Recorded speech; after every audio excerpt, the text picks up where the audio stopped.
Welcome back, everyone. We are coming at you with another video. Today I will be talking about the stall. Now this is one of my most commented requests on this last video, on the ceiling shot video. It really isn't that hard. Most people can do it quite easily, but your keybinds do matter. I tell you that they do matter because the specific keybinds that are needed are air roll left or air roll right, whichever one. And I mean, I guess you need jump bound, but I feel like most people have that bound. So as you can see, I had that bound to L3, this button right here. For me, it's a bit tricky, but I'll break it down as much as I can, one by one, to make it easy for you guys. So step one, like many others, is to just jump. Easy. Step two is to jump and then click your air roll left button. So in my case, that's L3, right? Then what you want to do, see how my stick is moved directly 90 degrees to the right?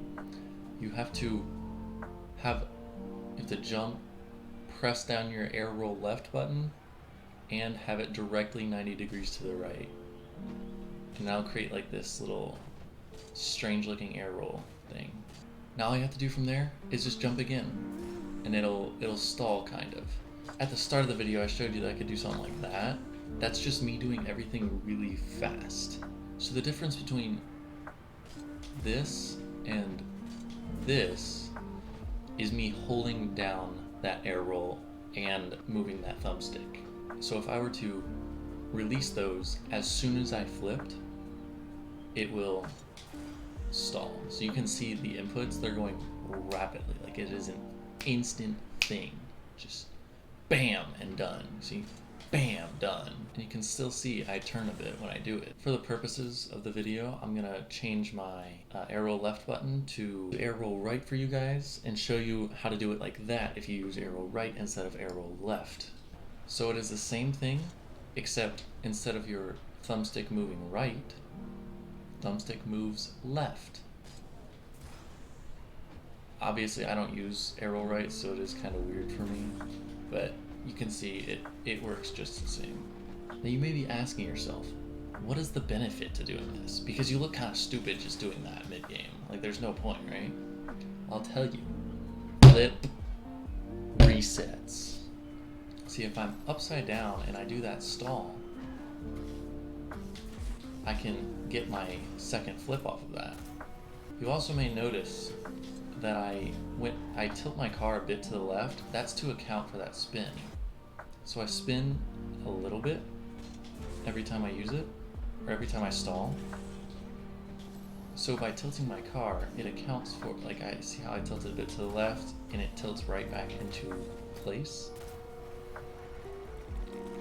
It accounts for the rotation that my car does while stalling. Now on to the common mistakes.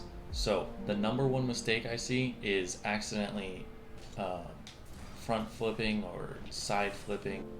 So if you don't hold this thumbstick directly to the right, like if you have it down a little bit, it'll backflip. Or if you have it up a little bit, okay, that was a bad example. There we go. If you have it up a little bit, it'll front flip. So you gotta have it directly to the side of the stick for it to stall perfectly. Also, if you find yourself side flipping like that, that just means you're not clicking the air roll button. So you can see if I click it, it does the stall. If I don't click it, it just side flips.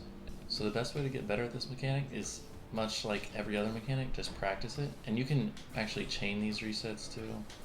I can do a more in-depth video on flip resets, but for now, we're just gonna hold off on that, you know? Too complicated.